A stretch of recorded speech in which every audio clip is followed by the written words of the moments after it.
Hey, welcome back to Zombie Tactics today. Today on the table in front of me, you can't see it yet, you will. I've got a couple of my favorite guns, three of them as a matter of fact, and let's just introduce them real quickly here. This one is, of course, the ever-popular Glock 19. Definitely a favorite of many, a favorite of mine. My overall favorite carry gun, the Ruger SR9C. I love this gun. For me, this is almost the perfect concealed carry weapon, even given some shortcomings that it has in a couple of areas, one being too many damn safeties. But that's something that I think you can work around pretty easily. And the third one I'm going to roll in here is something you've seen before. This is the gun that I've been doing stippling on and kind of really jacking it up a little bit. This is my project gun. It started out as a 40 caliber Glock 22. I've put a Lone Wolf conversion barrel in there for 9mm, and I use 9mm magazines in it. So for all intents and purposes, it's really kind of a Franken Glock 22/17, something like that. And you'll notice something a little different about the Glock 17, 22, whatever, and the Glock 19, and then that is that I've got this little thing on here called a grip force adapter. You may have seen these before. They're a pretty popular add-on. And I wanted to go into this modification a little bit, or add-on, accessory a little bit, and tell you what its purpose is, show why that works the way that it does, and then show you how it installs. I generally don't like to do anything to a gun that I'm going to use for self-defense. This is a bone stock Glock 19. I love this gun to death. I bought it used, as a matter of fact. One of the nice things about Glocks is that you can buy them used, and they're still probably reliable as hell. And this one certainly is. This is a great gun. I've been using this in most of the courses that I've been running lately, and of course it's been perfect. What do you expect? It's a Glock.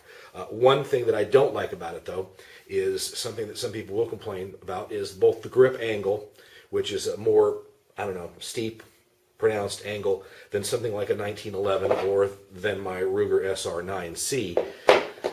That is rumored to give people problems in that it doesn't point as well. You know, you would be more naturally wanting to point a gun flat out. Some people will say that because of the way the angle is, the gun tends to find its way up in this position more. I don't find that to be the case, but nonetheless, that is a complaint that people have. The one that's more to my focus, or the one that bothers me more, is the fact that on a Glock, the beaver tail area here is not very pronounced. And that is a problem of Glocks in general, if you ask me. And what that can lead to is something called slide bite. And what slide bite is, if I take the magazine out here, is when the slide comes back, if you've got your hand high up on the tang, high up on that beaver tail, the slide can pinch you or bite you or slice you on the way back. And that does happen. That is something that people complain about. You'll notice that if you compare Glocks to something like a Ruger SR9, which has a very 1911-ish point, 1911-ish grip angle, as well as a pronounced beaver tail, using the Glock as a pointing device. Boy, is that dumb. Very pronounced beaver tail compared to the Glock, which is very shallow. We'll just kind of put them in the camera here together, and you can kind of see how that is. And that's the reason for that. I really do like this much more scooped in, pronounced beaver tail. It does eliminate that slide bite issue. And overall, I do prefer the pointing angle of the Ruger SR9C, which is one of the reasons why it is my favorite concealed carry gun. Well, what the grip force adapter does is it somewhat solves both of those problems by putting a little bit more stuff right here at the top of the tang, and by sticking that beaver tail out a little bit, we get a much more natural pointing angle. It really does feel that way. It feels much more 1911-like or SR9C-like with the grip force adapter than without it. And then on top of that, you get the pronounced beaver tail, so you don't get the slide bite issue as much. I thought it was kind of a gimmick when I first started seeing these, but so many people like Paul Gomez, Paul Howe, a whole bunch of people, as well as other YouTubers and other people that I encounter in classes and on the range and things like that, swear by this, but that I just had to give it a try. Now, the nice thing about this is that when the people at Grip Force send you this thing in the mail, let me get it. comes in a simple envelope, which keeps the shipping costs down, and it comes in a little package that looks like this.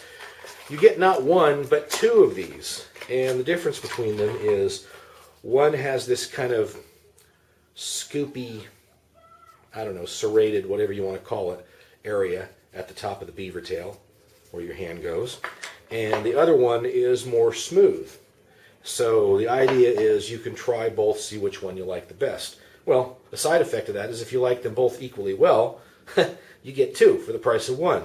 So for about 26 bucks or so, this is a really cost-effective form of improving the Glock point angle and getting that beaver tail issue solved.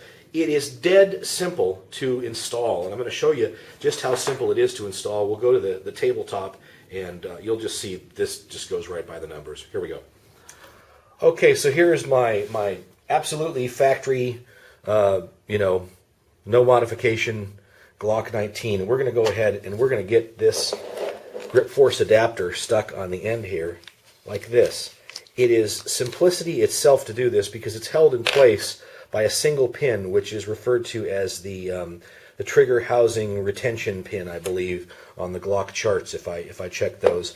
And doing this is, like I said, it's just ridiculously simple. You can use any kind of a tool that's made for this. You could use a punch. You can use a Glock tool. I've got one of those lying around here someplace.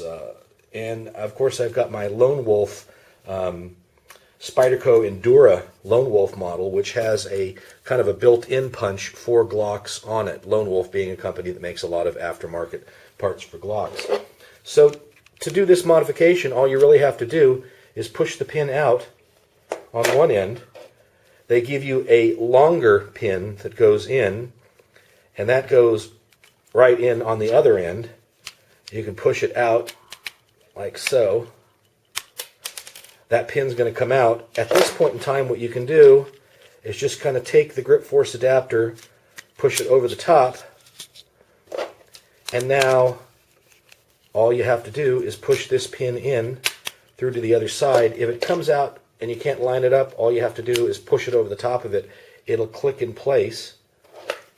Push the pin through. Make sure it's kind of flush, and there you go. Brand new pointing angle. The problem of the beaver tail not being extended enough is solved, and it actually does point much nicer. You get the added benefit of a little rougher stippling on the back of the back strap that's provided by the grip force adapter as well. I think it's a great addition to your Glock pistol, and one of the few modifications that I'll probably do to every Glock that I own. The grip force adapter really does what it's supposed to do. I think it's just the way to go, frankly. There's no reason not to do it. It doesn't ruin your gun. It doesn't do something so unusual that going back to a ordinary Glock is going to get all messed up. And what it does for you in terms of just the overall feel of the gun and solving some minor problems with the Glock design is tremendous. That's the grip force adapter, let me say it right. And that's Zombie Tactics for today. And we'll see you next time. Bye-bye.